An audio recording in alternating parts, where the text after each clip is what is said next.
YouTube पे भी आके बोलते हैं कि भाई अगर 70 नंबर का है तो 60 से 65 नंबर का अरुण सर का फिक्स कर लो। तो आपको कितना हेल्प मिला? सर, आपके माध्यम से मैं देखा जाए तो 70 का 70 क्वेश्चन मतलब आपके ही मतलब जो जो सिलेबस पढ़ाए थे। आपने नोटिस किया कि जो हम लोग क्वेश्चन विकल्प लेते हैं उस विकल्प का भी व्याख्या करते हैं कि देखो इसका ये यहाँ होता है इसका, तो उससे भी हेल्प मिला कि नहीं मिला आपको? जो टीचर पढ़ा रहे थे, चारों ऑप्शन का पूरा व्याख्या हो रही है। कहाँ कहाँ से बच्चे आपको देखेंगे, तो उनके लिए क्या संदेश रहेगा आपको कि मतलब किस तरीके, क्योंकि आप अभी भी पेपर दे कर आए हैं। कि मैं यही कहूंगा सर उन लोगों के लिए कि अगर आप चाहते हैं कम समय में आप कहीं बेरोजगार न रहें तो उनको आईटीआई कर लेना। नमस्कार, प्रणाम। मैं रणवीर सिंह, आप सभी का, आपके अपने परिवार आईटीआई अड्डा 24/7 के इस ऑफिशियल यूट्यूब चैनल पर आप तमाम साथियों का तहे दिल से एक बार फिर से स्वागत व अभिनंदन करता हूं। मेरे साथ आप देख रहे हैं बगल में स्मित सरोज जी हैं, जो कि एनसीएल एग्जाम 2025 का एग्जाम देकर आए हैं। और कैसा रहा एग्जाम आज इनका, और कितना क्वेश्चन इन्होंने अटेम्प्ट किया, क्या लेवल रहा पेपर का, सब कुछ इनसे पूछेंगे। और साथ ही साथ में इनसे ये भी पूछेंगे कि कितना इनको हेल्प मिला इस चैनल के माध्यम से, और जो हमारी क्लासेस इन्होंने बैच ज्वाइन किया था वहां से इनको कंटेंट में कितना मिला। इन तमाम बिंदुओं पर हम इसे चर्चा करेंगे। और एग्जाम देकर आए हैं, अब तो फिलहाल खुशी है क्योंकि इनको लग रहा है कि हमारा पेपर बहुत शानदार गया है। अब इन्हीं चीजों को हम इनसे चर्चा करेंगे। तो हम आइए जानते हैं स्मित सरोज जी से। पहले पूछेंगे कि स्मित सरोज जी कहाँ से हैं आप, एक बार बताइएगा अपना पूरा नाम और कहाँ से हैं आप। नमस्कार सरोज सर, मेरा नाम ईश्वर सरोज है।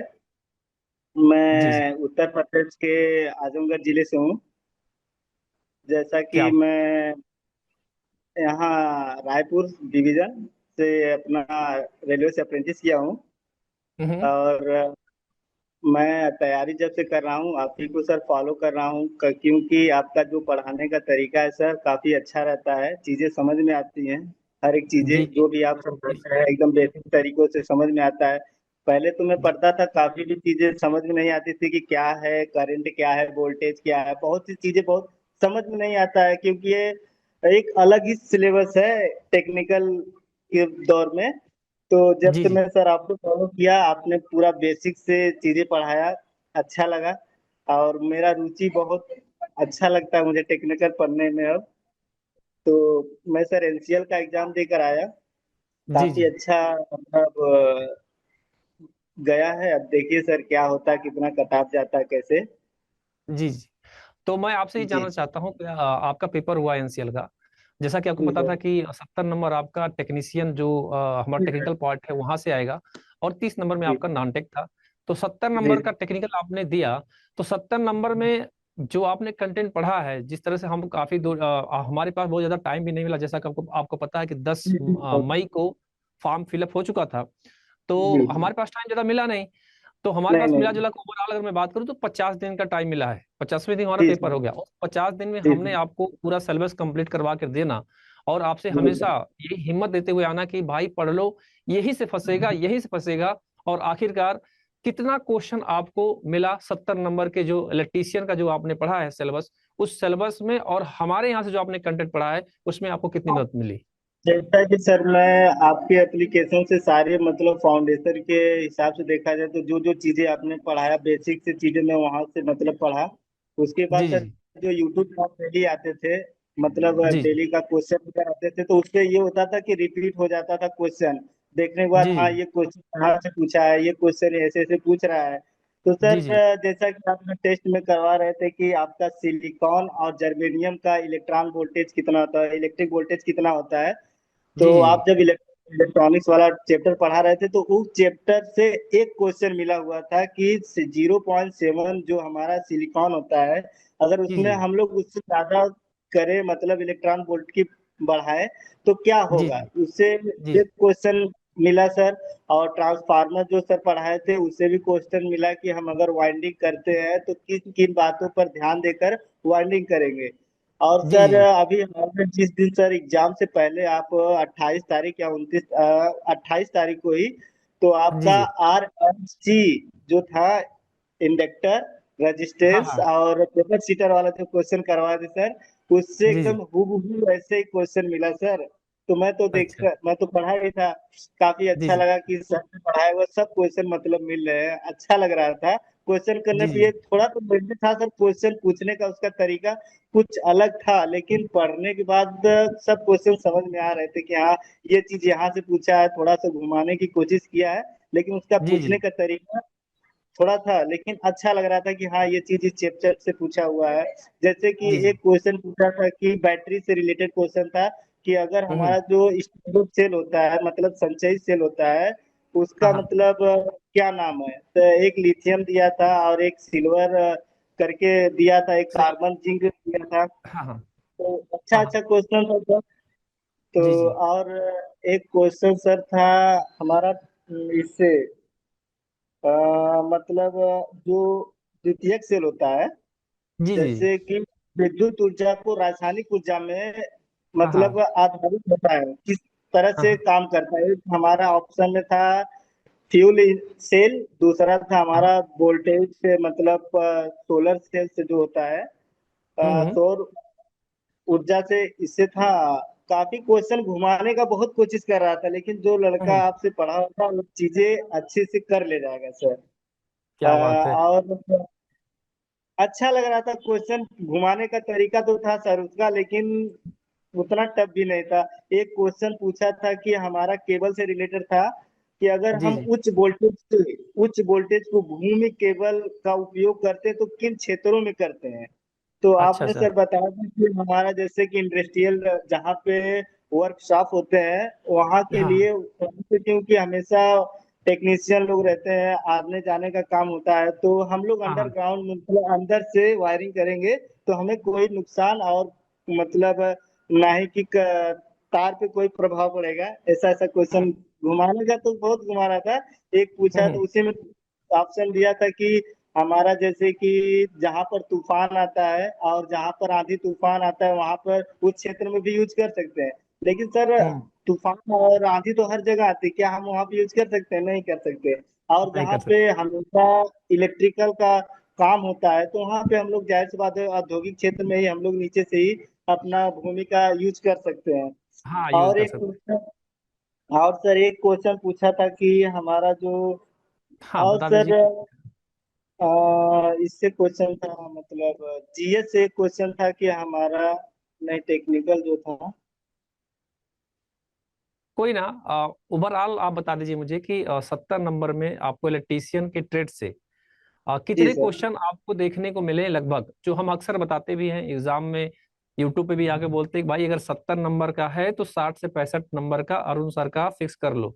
तो आप बताइए कि इस बार पेपर में, जो चूंकि एनसीएल का एग्जाम था, ऑल इंडिया एग्जाम हुआ है और इसमें काफी बच्चे एग्जाम भी दिए थे जो जिन्होंने अभी अप्रेंटिसशिप किया था, तो जी आपको सर। कितनी हेल्प मिली? 70 क्वेश्चन में से आपने एप्लीकेशन से भी आप जुड़े हुए हैं, अच्छी बात है, साथ ही जी साथ में आप यूट्यूब से भी पढ़ा सर। आपने, ये भी बहुत बहुत बढ़िया बात है। तो आपको कितना हेल्प मिला? सर जैसे कि मैं पहले सुबह उठता था तो फ्रेश व्रेश होने के बाद पहले आप ही का मैं यूट्यूब खोलता था कि सर जो आज कंटेंट लेकर आए होंगे अच्छा लाए होंगे, मैं उसी जी को जी। देखता था। पहले आपका जो भी मैराथन क्लास आता आता तो मैं पहले उसको पूरा देखता था, फिर उसके ओह। बाद कोई और सब्जेक्ट में पढ़ता था, क्योंकि 70 नंबर एक एग्जाम को क्वालिफाई करने में बहुत हेल्प मिलेगी, वो भी ट्रेड ही जो है कि हमें सिलेक्शन दिला सकता था। सत्तर जी जी नंबर अपने आप में बहुत कुछ था। तो अच्छा लगा पढ़ने के बाद, क्योंकि क्वेश्चन जो भी आप समझाते थे एकदम बेसिक से कि ये एक ही क्वेश्चन को चार टुकड़ों में तोड़ तोड़ के बताते थे कि हाँ हाँ किसका एल बराबर आई सी जो होता है हमारा एल सी होता है, हाँ कैपेसिटर हाँ। से इंडक्टर से, ये सब क्वेश्चन फंस रहे थे।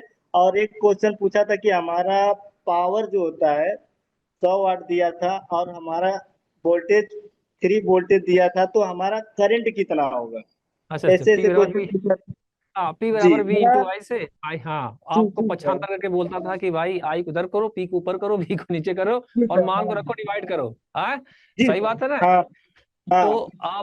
आप मुझे चाहिए बता दीजिए कि कितने क्वेश्चन ओवरऑल, आप 70 में से कितने नंबर आपको मिला कि पेपर में, मतलब सर के तो आपके पढ़े सर हुए मुझे। पहला क्वेश्चन मुझे मिला था थ्री फेज इंडक्शन मोटर किस मतलब करंट मतलब एसी पे काम करता है कि डीसी पे काम करता है। पहला ही क्वेश्चन आया मतलब सामने डिस्प्ले पे, काफी अच्छा हाँ लगा कि पहला ही क्वेश्चन बहुत अच्छे से समझ में आया है, पहला हाँ, क्वेश्चन ही सही है। तो मुझे लगा कि आगे क्वेश्चन जो भी आएंगे अब मैं कर ले जाऊं, क्योंकि पहला कर ले क्वेश्चन अगर जाऊंगा। गलत होता है तो निगेटिव थिंकिंग आने लगती है कि पहला ही क्वेश्चन हाँ। बहुत अलग सा था। लेकिन पहला ही हाँ क्वेश्चन काफी अच्छा रहा, पहला ही क्वेश्चन सही रहा। फिर उसके हाँ। बाद ओवरऑल सर क्वेश्चन देखिए, पूछने का तरीका उसका थोड़ा अलग है, लेंदी तो है, लेकिन जो लड़का पढ़ा रहेगा बेसिक से वो सब हम्म क्वेश्चन कर ले। हम्म हम्म हम्म, सर हाँ, क्वेश्चन सब ठीक थे सर, अच्छा खासा जी। क्वेश्चन क्वेश्चन था। तो मैं ये जानना चाहता हूँ आपसे कि 70 क्वेश्चन में से जो 60 क्वेश्चन, 65 क्वेश्चन या 55 क्वेश्चन, कितने क्वेश्चन आपको लगा कि सर के माध्यम से यहाँ जो पढ़ाया गया था इलेक्ट्रीशियन का, वो हमको सर मिला है? सर आपके माध्यम से मैं देखा जाए तो 70 का 70 क्वेश्चन मतलब आपके ही मतलब जो जो सिलेबस पढ़ाए थे उसी से ही रिलेटेड आया था, बस उसका पूछने का तरीका थोड़ा सा अलग था। लेकिन हम्म सब कुछ क्वेश्चन मिल रहे थे सर कि हाँ ये चीज पूछा है, यहाँ यहाँ से हम्म। क्वेश्चन पूछा हुआ है सर, जो भी चीजें आप अच्छा। पढ़ाते हैं। हाँ हाँ। और एक अच्छा, एक चीज और मैं बताना चाहता हूँ आपसे।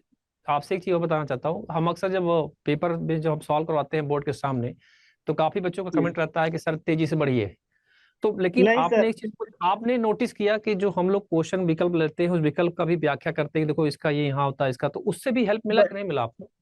सर सबसे मेन होता है कि अगर हम देखने के लिए तो यूट्यूब पे बहुत चीजें देखने को मिलती है कि ये पढ़ लीजिए ये आ जाएगा हो जाएगा, लेकिन जो टीचर पढ़ा रहे थे चारों ऑप्शन का पूरा व्याख्या हो रही है, तो वो हम्म चीजों में हेल्प बहुत ज्यादा मिल रहा था सर, कि आप जिस तरह से क्वेश्चन एक एक क्वेश्चन को तोड़ के बता रहे थे कि देखिए हमारा ये चीज है, ये क्वेश्चन तो कितने इससे आंसर बन सकते हैं, वो चीज को मैं हम्म बहुत सोच करके देखता था अच्छे से, हम्म मतलब कि हाँ ये चीजें पूछ सकता है, घुमा कर भी पूछ सकता है, ऐसे ना वैसे हम्म पूछ सकता है। मैं हम्म देखता था और काफी उससे ये लगता था कि चलिए बहुत अच्छा हो रहा है इस चीज को हम्म लेकर। मैं हम्म। डेली सुबह में आपका क्लास देखता था, अच्छा लगता था सर अच्छा कि अच्छा। सर अब आपका आशीर्वाद रहेगा, और सर जो भी हो मतलब घर वालों हाँ, का भगवान का तो तो कहीं। मुझे इतना बता दीजिएगा स्मिथ सरोज जी कि आप कितने क्वेश्चन अटेम्प्ट किए हैं टोटल ओवरऑल 100 में से? ओवरऑल तो सर निगेटिव मार्किंग नहीं था तो मैं तो 100 मतलब क्वेश्चन किया। अच्छा, लेकिन 100 करके आए टेक्निकल हैं। का कुछ ऐसे क्वेश्चन थे कि जो ऐसा लेंदी टाइप था, लेकिन मुझे तो मैं तो पूरा 70 का 70 किया हूँ। हाँ हाँ हाँ। अ, कुछ डाउट में जैसे ये नहीं था, लेकिन कुछ ऐसे क्वेश्चन थे कि हाँ डाउट भी हो सकता है, दो दो ऑप्शन एकदम सही लगता था कि हाँ ये भी हो सकता है ये भी हो सकता है, हम्म लेकिन आप जिस तरह से बताए थे कि इलेक्ट्रिकल का ऐसे ऐसे होता है तो उस चीज पे मैं पूरा ध्यान दिया था, तो मैं कर ले हम्म। जा रहा था। जी अच्छा अच्छा, क्या बात है। तो मतलब 100 में 100 करके आप आए हैं, तो नॉन टेक में कितनी मदद मिली आपको?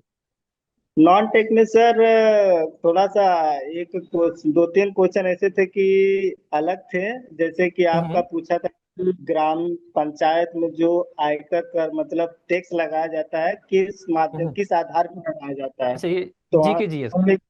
जी सर भूमि के हाँ। आधार पे थे। और सर हमारा मतलब कर ऐसे ऐसे क्वेश्चन थे। और एक हम्म पूछा था जम्मू कश्मीर के प्रधानमंत्री कौन है, हम्म उद्धव के कोई अभी मतलब बने हम्म। लगे थे सर। और मैथ का भी ठीक ठाक था, रीजनिंग 4 क्वेश्चन मिले थे जो कि सर बहुत नॉर्मल थे। एक अच्छा। मतलब सीटिंग अरेंजमेंट से था, एक सर हाँ था हाँ मतलब ब्लड रिलेशन से था, हाँ और हाँ। सर कोडिंग डिकोडिंग से जैसे कि आपका आर एल करके डॉट करके दिया होता है, एक प्लस माइनस करके था। और हम्म सर जैसे कि प्रतीक होता है उसके पहले और उसके बाद ऐसे हम्म होता है ना सर वाला होता है, वो क्वेश्चन मिला था। रीजनिंग का हम्म मैक्सिमम 4 से 5 क्वेश्चन थे जो एकदम इजीली बन जा रहे थे। हम्म। क्योंकि सर मैथ का जो था परसेंटेज से था, और हाँ। सर मतलब ये टाइम एंड वर्क से था, और स्पीड हम्म से था। हम्म ऐसे दूसरा स्पीड से था सर। हम्म। अच्छा क्वेश्चन था सर, नॉन टेक से भी।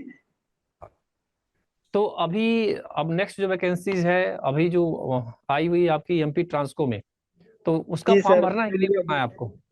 नहीं सर, उसके लिए तो भरना ही है। अभी मैं जहाँ से एग्जाम देकर आ रहा हूँ मतलब अभी हाँ। रूम पर हूँ, आऊंगा यहाँ से रूम पे अपने, तो हाँ हाँ फिर वहाँ पे काफी दिनों पहले उसी को ही अप्लाई करना है, क्योंकि हाँ सर हाँ। टेक्निकल ही एक सब्जेक्ट है कि बाकी फील्डों में बहुत लड़के रहते हैं, लेकिन टेक्निकल ऐसा होता है कि बहुत कम ही लोग उस चीज को कर पाते हैं। टेक्निकल जो लड़का अगर पढ़ रहा है तो अगर वो चाहे तो 1 से 1.5 साल में अगर बढ़िया से मेहनत करे तो टेक्निकल के फील्ड में अच्छा खासा जॉब पा सकता है सर, काफी कम टाइम में।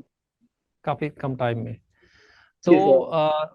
आपको तो पता है कि काफी बच्चे आपको देख रहे होंगे इस टाइम, और काफी बच्चे आपको बहुत देखेंगे भी, ऑल इंडिया कहाँ कहाँ से बच्चे आपको देखेंगे। तो उनके लिए क्या संदेश रहेगा आपको कि मतलब किस तरीके, क्योंकि आप अभी भी पेपर दे कर आए हैं, आपके एग्जाम जी के व्यू से यही लग रहा है कि हमारा पेपर बहुत अच्छा गया सर, और उम्मीद भी है कि आपका सिलेक्शन भी फाइनल हो जाएगा। तो क्या कहना चाहते हैं, जो और बच्चे हैं, काफी ऐसे बच्चे होते हैं जो अभी नए होते हैं, अभी आईटीआई बहुत बच्चे ऐसे हैं जो अभी करके पास आउट हैं या फिर अभी 1-2 साल से तैयारी को सोच रहे हैं, तो उनके लिए आपका मैसेज क्या रहेगा? कि मैं यही कहूंगा सर उन लोगों के लिए कि अगर आप चाहते हैं कम समय में आप कहीं बेरोजगार न रहें तो उनको आईटीआई कर लेना चाहिए। आईटीआई करने के बाद बहुत सी ऐसी कंपनियां हैं जो कि अप्रेंटिसशिप करवाती हैं, रेलवे हो गया, फिर हाल हो गया, फिर बहुत सी ऐसी कंपनियां हैं जो कि अप्रेंटिस करवानी चाहती हैं कि अप्रेंटिस करना एक होता है एक्सपीरियंस मिल जाना, और लड़का हम्म अगर पढ़ाई कर रहा है साथ में और अप्रेंटिस कर ले रहा है, कहीं से एक्सपीरियंस ले रहा है। मैं अभी सर हम्म खुद जॉब भी करता हूँ और पढ़ाई भी करता हूँ। हम्म तो मेरा 8 घंटा ड्यूटी रहता है, फिर उसके बाद मेरा पढ़ाई सिर्फ होता है सर, बाकी मैं हम्म कहीं ऐसा नहीं होता है। तो मैं यही हम्म कहूंगा कि जो भी लड़के हैं अभी अगर वो चाहते हैं कि मुझे कम टाइम में कहीं अगर प्राइवेट ही सेक्टर में जाना हो और अच्छा सैलरी हो, तो वो लोगों को हम्म आईटीआई कर लेना चाहिए। क्योंकि बहुत से लोग होते हैं सर ग्रेजुएशन कर लेते हैं, फिर वो लोग हम्म ग्रेजुएशन लेवल की तैयारी करते हैं तो उसमें बहुत कम वैकेंसी आती है और कंपटीशन बहुत ज्यादा रहता है। और हम्म आईटीआई अभी जो लड़का किया है तो चाहे तो अपना कम टाइम में कहीं न कहीं वो सिलेक्ट हो सकता है, क्योंकि हम्म इसका जो वैकेंसी आता है आईटीआई से रिलेटेड हमेशा हर महीनों आती है। लड़कों को कितने लोगों को साइडें नहीं पता चलती हैं कि हमें कहाँ से ये चीजें मिलेंगी, कि ये कब इसका वैकेंसी आया, कब निकल गया, इसका पेपर का लेवल क्या रहता है। देखिए सर जैसे कि ग्रेजुएशन लेवल से होता है तो उसमें जीके जीएस का काफी मतलब डिमांड रहता है। अगर लड़का हम्म टेक्निकल पढ़ रहा है तो कम टाइम में वो चाहे तो कहीं न कहीं सेलेक्ट अच्छे जगह पे हो सकता है। और जो हम्म कम टाइम में अगर आईटीआई करके अगर कहीं सेलेक्ट होता है तो उसमें हम्म काफी तेजी से उसमें ये प्रमोशन होता है। जैसे इसरो हम्म हो गया, डीआरडीओ हो गया, बीएचईएल हो गया, फिर आपका रेलवे हो गया। बहुत सी ऐसी कंपनियां सरकारी हैं जो कि आईटीआई वालों को ही पहले मतलब टेक्नीशियन के लिए मान्यता देती हैं। जी जी जी। मैं तो यही कहना आप चाहूँ। मैं आपसे भी जानना चाहता हूँ कि अड्डा 24/7 जो आप सभी के बीच में है, यूट्यूब पे भी आप देखते हैं, ITI Adda 24/7 है, और यहाँ से कंटेंट पढ़ने का, और जो जिस तरह से हम लोग मेहनत करते हैं आप सभी के बीच में, जैसा कि आपको पता है, तो अब आपसे मैं ये जानना चाहता हूँ कि आप जिनने यूट्यूब से पढ़ा, आपने एप्लीकेशन से पढ़ा, तो ITI Adda 24/7 के बारे में क्या कहना चाहते हैं, 2 शब्द? मैं यही कहना चाहूंगा जो भी लड़का आईटीआई किया है और अगर वो अभी कहीं पे सिलेक्टेड नहीं है तो मैं यही कहूंगा कि एप्लीकेशन डाउनलोड करें और वो जी, बेसिक से चीजें पढ़ें। कम से कम वो लोग 6 महीना टेक्निकल को दे। क्या बात है। अगर वो 6 महीना लगातार टेक्निकल बढ़िया से पढ़ लेते हैं तो टेक्निकल का कोई घुमाने उमाने का क्वेश्चन नहीं रहता, वो सीधा सीधा पूछता है। अगर लड़का हम्म पढ़ लेता है उस चीज को, तो जैसे कि हम्म सर करंट अफेयर बदलता रहता है हमेशा इधर हम्म से उधर, और अगर टेक्निकल चीजें होती है उसको लड़का अगर पढ़ लेता है तो कहीं न कहीं 1 से 1.5 2 साल में कहीं न कहीं सेलेक्ट हो जाएगा। अगर नया हो जाएगा। लड़का है आईटी में किया है और वो टेक्निकल पढ़ के जाना चाहता है अच्छे जगह पे, तो वो हम्म टेक्निकल उसको पढ़ना चाहिए सर। हम्म और उससे नॉलेज भी बढ़ता है, चीजें हर एक चीज समझ में आती है। बेरोजगार तो लड़का नहीं रह पाएगा जो लड़का आईटीआई किया रहेगा। क्या बात है, ये अच्छी बात है, लेकिन और मैं तो ये सर भी कहूंगा कि मेहनत भी करेगा तभी तो होगा, मिला जुला के नहीं कहने सर, का तो मतलब। मेहनत बिना मेहनत का कुछ नहीं होता है सर। अभी हम्म, कुछ नहीं हो तो सकता है, मेहनत करना बहुत जरूरी है सर। अभी आपको कैसा लग रहा है, एग्जाम देकर आए हैं और आप हमसे बात भी कर रहे हैं, कैसा फील कर रहे हैं आप? मुझे सर बहुत अच्छा लग रहा, क्योंकि मैं सोच नहीं पा रहा हूँ कि शायद मैं यूट्यूब पे रोज देख रहा था और कॉन्सेप्ट के साथ मैं पढ़ाई कर रहा था तो उसमें मतलब ज्यादा कमेंट वमेंट नहीं कर रहा था, लेकिन आज मुझे विश्वास नहीं हो रहा है कि मैं सर आपसे जुड़ा हूँ, है ना। अरे कोई बात नहीं, आपके हम बड़े भाई हैं। आप जब चाहें तब आप हमसे बात कर सकते हैं, और हम आपके लिए एक एक पॉइंट पर हम लोग ध्यान देते रहते हैं। किसी बच्चे का जी कोई सर। नुकसान ना हो, हर चीज पे लगातार फोकस भी करते रहते हैं। और आप हमको देखे भी होंगे, लास्ट मोमेंट पे आकर भी हम कंटेंट को, भाई छूट न जाए बच्चे का, ये पॉइंट न छूट जाए, वो पॉइंट न छूट जाए, नहीं सर, तो आप हर बहुत पॉइंट मेहनत बताने का कर पूरा रहे प्रयास थे। करते हैं। सर बहुत मेहनत कर रहे थे सर, सुबह मतलब उठ के मतलब क्लास को पूरा एक एक क्वेश्चन को बारीक से बताना। जी टेक्निकल जी। काफी अच्छा है सर आपका, मतलब बताने का तरीका। जो भी लड़का अगर पढ़ा है, अगर वो जी बेसिक जी। चीजें जानता है तो समझिएगा सर कि काफी अच्छा। यूट्यूब पे तो सर काफी हेल्प मिल जाता है चीजों को समझने के लिए। जो चीज भूल जाते हैं यूट्यूब पे देखने के बाद तुरंत याद आ जाता है कि हाँ चीजें ये होती है। और सर आप हम्म। जब भी पढ़ा, हर एक क्वेश्चन को तोड़ तोड़ के बता रहे थे कि ये चीज जी है जी। ऐसे होता है, ये चीज ऐसे होता है। तो काफी जी जी। अच्छा लग रहा था सर। अगर मैं लाइव नहीं जुड़ पा रहा था तो ऑडियो ही जो आपका आता था उसको मैं देखता था। हाँ, अरे, चाहे अब जब भी बात टाइम मिल जाए। बहुत अच्छा लगा आपसे बात करके। और हम उम्मीद करते हैं कि आपका फाइनल आंसर की और जब आए और आपके नंबर बहुत अच्छे रहें, और फाइनल जब सिलेक्शन आप ले लीजिए, उसके बाद एक बार फिर से इस तरह से हम बात करते हैं। ठीक जी है, बहुत बहुत धन्यवाद आपका। धन्यवाद। जी।